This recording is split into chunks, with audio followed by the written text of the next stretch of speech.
2,500 years ago, in the quiet gardens of Lumbini, a prince was born under the shade of a sal tree. His name was Siddhartha, the one who would later be known as the Buddha, the awakened one. But this is not just the story of a prince who left his palace. It is the story of a seeker who renounced wealth, comfort, and even identity to discover a truth that would change the world. In this video, we journey through the life, teachings, and timeless legacy of Gautam Buddha, separating history from myth, and uncovering the wisdom still relevant today.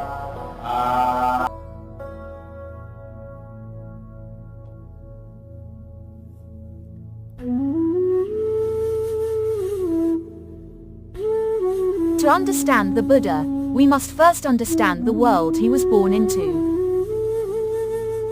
6th century BCE India was a time of transformation. Ancient rituals, performed by Brahmin priests, dominated spiritual life. The society was steeped in hierarchy, bound by caste, tradition, and rigid codes. But beneath the surface, questions stirred. A new generation of thinkers, wanderers, and rebels began challenging the old ways. They asked, what is suffering? What is the soul? Can liberation be found through rituals, or is there another path? This was the age of sages and seekers. An age where ideas could change a civilization. And into this world, a child was born.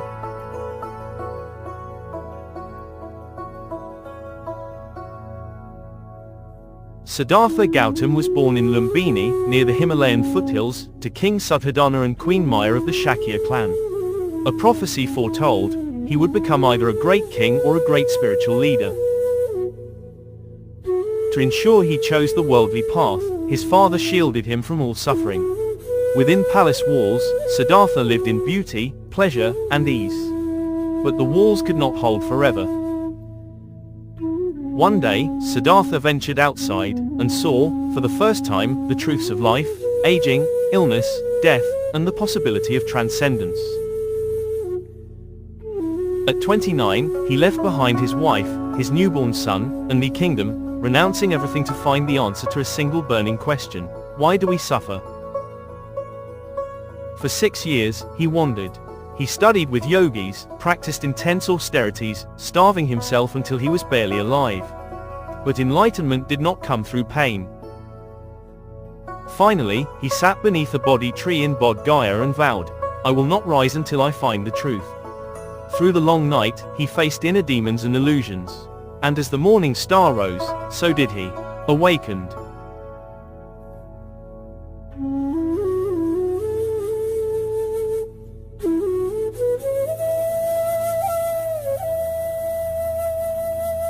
After his enlightenment, the Buddha gave his first sermon in Sarnath, a quiet grove where he spoke not of gods or rituals, but of the mind, and of suffering. He revealed the Four Noble Truths, the foundation of all Buddhist thought. 1. Life is suffering. 2. Suffering has a cause. 3. There is a way to end suffering. 4. That way is the Noble Eightfold Path. The Eightfold Path is not a belief, it is a way of living. A middle path between indulgence and denial. A path of wisdom, ethics, and mental discipline.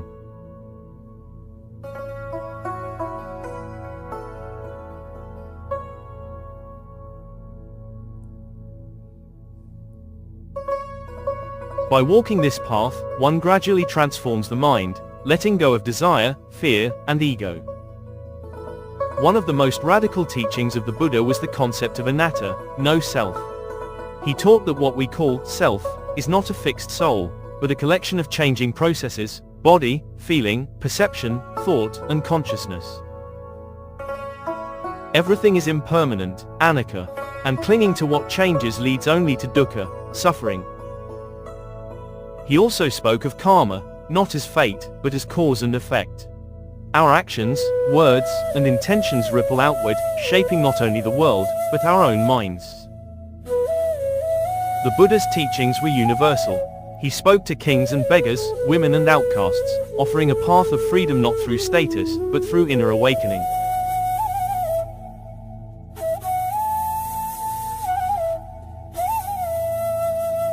After the Buddha's passing, or Mahaparinirvana, his disciples carried his message across the Indian subcontinent, sharing not just teachings, but a way of life based on compassion, awareness, and inner peace.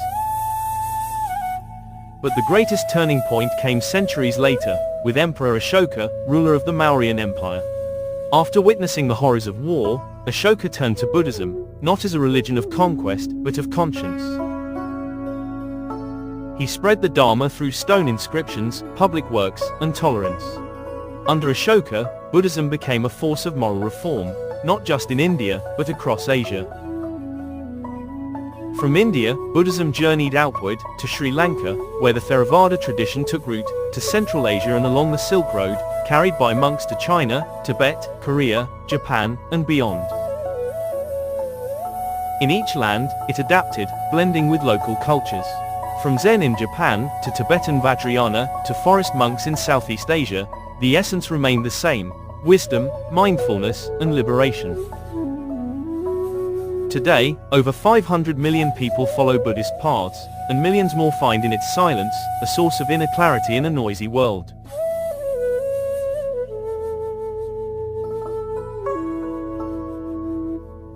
Over 2,500 years have passed, yet the Buddha's words echo louder than ever. In an age of anxiety, consumerism, and constant noise, the Buddha's message of mindfulness, non-attachment, and inner peace has found new life in psychology, wellness, and modern spirituality.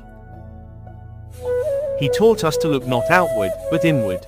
That liberation is not in heaven, but here and now, in how we think, how we act, and how we understand suffering. He belongs to no single religion. The Buddha did not ask for worship, only understanding. He offered a path open to anyone, regardless of caste, creed, or status.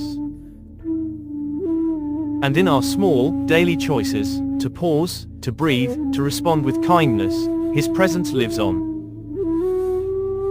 The Buddha did not come to create followers. He came to awaken us, to remind us that even in a world of change, there is a path to peace, and it begins within.